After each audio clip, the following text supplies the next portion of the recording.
Sir अभी माता पिता की बात आई उनके एक ट्रेलर के नीचे कमेंट में देख रहा था, उसमें था कि बीइंग अ फादर मैं इस ट्रेलर को इस फिल्म को कैसे देख पाऊंगा, मैं डर गया हूँ। तो क्या पीहू के मायरा के मम्मी डैडी के सामने भी ऐसी सिचुएशन आई थी?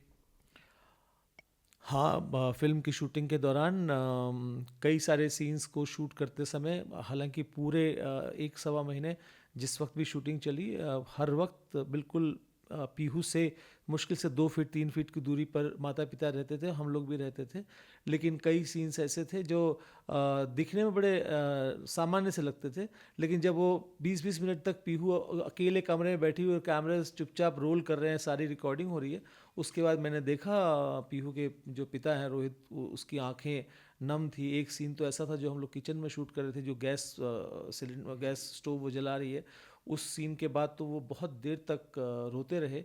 और क्योंकि वो एक पिता के तौर पर वहाँ मौजूद थे, हम लोग सारी सेफ्टी सुरक्षा सबका ध्यान में रख कर के वो सब देख रहे थे।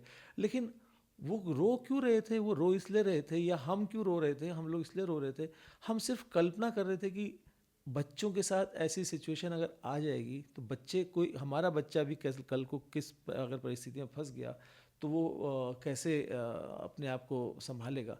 तो ये सबसे बड़ा जब था कि जब पूरी फिल्म के दौरान परिवार के लोग, माता पिता परेशान थे।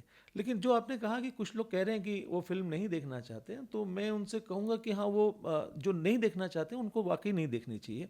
वो इसलिए क्योंकि ये सच में ये कमज़ोर, जो थोड़ा सा भी कमज़ोर दिल का है, उसके लिए फ़िल्म नहीं है। मैं बिल्कुल नहीं कहता हूँ ये हॉरर फिल्म है, बिल्कुल ये नहीं कहता हूँ ये थ्रिलर है, ये इसमें कुछ भूत और ऐसे कुछ है, इसमें कुछ भी ऐसा नहीं है।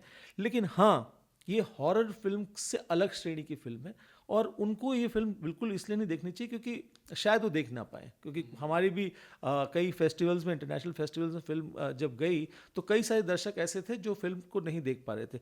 तो उनको ये फिल्म नहीं देखनी चाहिए जिनका थोड़ा सा दिल कमज़ोर है। पर साथ ही उनको ये फिल्म ज़रूर देखनी चाहिए जिनको अपने परिवार की फ़िक्र है, जिनको अपनी वाइफ की फ़िक्र है, बच्चों की फ़िक्र है, अपनी फैमिली की फ़िक्र है। उनको ये कहानी इसलिए देखनी चाहिए क्योंकि मैं ये दावे के साथ कह सकता हूँ कि इस कहानी को देखने के बाद, इस फिल्म को देखने के बाद जब वो थिएटर से निकलेंगे, तो जो पति है वो पत्नी का हाथ ऐसे थामेगा, और जो पत्नी है वो पति का हाथ ऐसे थामेगी, और वो पूरा परिवार एक दूसरे को हग करता हुआ निकलेगा।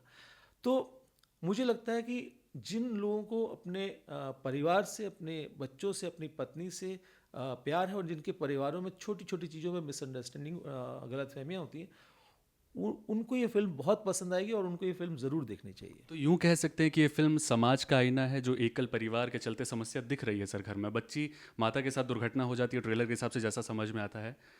बच्ची अकेली है, जद्दोजहद कर रही है। समाज का आईना है सर। हाँ, ये बिल्कुल समाज का आईना है, और माता के साथ कोई दुर्घटना एज सच वो नहीं है। ये दुर्घटना ऐसी है जो हम लोग खुद, जिसका खुद निर्माण करते हैं। ये हम लोग, हमारे रिश्ते, हमारे परिवार, जिस तरह के परिवार अब हो गए हैं, हम लोग पूरे दिन मोबाइल पे रहते हैं, हमारे पास एक दूसरे से बात करने के लिए समय नहीं है, एक दूसरे से संवाद करने के लिए समय नहीं है।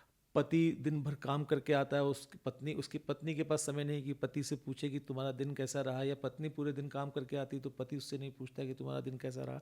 तो जो एक संवादहीनता हो गई इस मोबाइल फ़ोन की वजह से, और ये जो हम डब्बे वाले घरों में रहने लगे हैं, अपार्टमेंट्स में रहने लगे हैं, पड़ोसी एक दूसरे को नहीं जानते, तो वो जो पूरा समाज है, वो जो हमारी सोसाइटी, हम जिस समाज में रह रहे हैं, ये उस समाज का ये फिल्म आईना है। और जब आप इस फिल्म को, उन लोगों को ज़रूर देखना चाहिए जो जो जिनको लगता है कि उनके लिए उनका बच्चा बहुत अहम है, उनके लिए उनका परिवार बहुत अहम है।